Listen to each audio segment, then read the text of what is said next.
Now the next type of representation of data is frequency distribution. What the definition of frequency distribution is? A frequency distribution may be defined as a tabular representation of statistical data, usually in an ascending order, relating to a measurable characteristic according to individual value or a group of values of characteristics under study. Okay. So, this frequency distribution is nothing but what? It is nothing but tabulation of your data containing one as class intervals and another as their corresponding frequencies. For example, let us consider marks of students in the group. Let us consider from 0 to 10, 10 to 20, 20 to 30 and till 90 to 100. Percent wise we are going to consider their number of students lies in certain group. So, these classes are nothing but 0 to 10, 10 to 20, 20 to 30 and lastly it is what? 90 to 100. Now, in the second column we are writing or we are considering the number of students lies in that particular interval. For example, let us consider in 40 to 50 there are 7 students. So, I will write that number of students in front of 40 to 50 class interval, right. So, this is nothing but our frequency distribution. Now, there is one more thing that we have to consider. I said there are two types of data. Those types are, one is qualitative and another is quantitative. For quantitative data we no need to worry because quantities are there, but what about qualitative data? For example, if I have that particular student is boy or girl, so it is either male or female. So, this male and female are not quantities, those are qualities, right.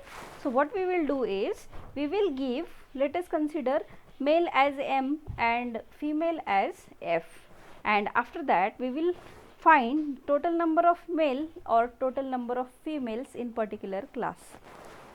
So, the quantitative characteristics is divided into number of categories or classes which are mutually exclusive and exhaustive, and the figures against all these classes are recorded. What is meaning of this mutually exclusive and exhaustive?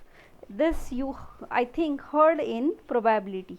Mutually exclusive and exhaustive means the two classes are independent, but sum of all those should be equals to sample space. So, this is related with your probability. For example, if I am considering one class interval as 0 to 10, okay, and the next one is 10 to 20. So, that 10 you have to fix whether it is in first interval or whether it will be in second interval, that we have to fix. Okay. So, this is mutually exclusive and exhaustive event. Now, the next is what? When tabulation is done in respect of discrete random variable, it is known as a discrete or ungrouped or simple frequency distribution. What the example for this? Suppose I have values of x and corresponding f. So, x equals to 1, 2, 3, 4, 5. So, these are what? These are in ungrouped data, and if there are corresponding frequencies are, let us consider 4, 5, 6, 7. So, what is difference between group and ungrouped data? So, earlier I said that group is 0 to 10, 10 to 20, 20 to 30 and so on. So, this is what? This is group data. And what is individual observations? That 1, 2, 3, 4, 5, these are individual values. So, this is difference between your individual data and grouped data. Okay. So, whenever we are considering frequency distribution, it will be either individual observation frequency distribution or it is called ungrouped frequency distribution, and another is what? Grouped frequency distribution. So, these are types of frequency distribution. All these types are very useful for solving problems in measure of central tendency and dispersion. Okay. So, now based on this we will see problems in our next slide.